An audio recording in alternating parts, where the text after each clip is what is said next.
आत्ताची मोठी बातमी आहे मालेगावातून। मालेगाव पुन्हा हादरलंय। 14 वर्षीय बालिकेचा विनयभंग करण्यात आलाय। 54 वर्षीय नराधमाने हा प्रकार केल्याची माहिती समोर येते आहे। आता पोलिसांनी त्याला अटकही केली आहे। गिरणा धरण परिसरात हा प्रकार घडलाय। शाळेतून घरी जात असताना आरोपीने मुलीला फूस लावून तिला दुचाकीवर बसवले आणि गिरणा धरणाकडे नेलं होतं।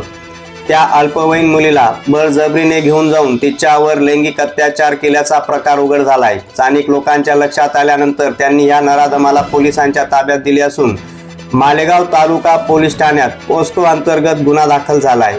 माणुसकीला काळिंबा फासणाऱ्या घटना वारंवार होत असल्याने आता मालेगावसह मालेगाव परिसरात संतापाचे वातावरण निर्माण झाले असून अशा नराधमांवर कठोरात कठोर कारवाई झाली पाहिजे अशी आता नागरिकांकडून मागणी होत आहे।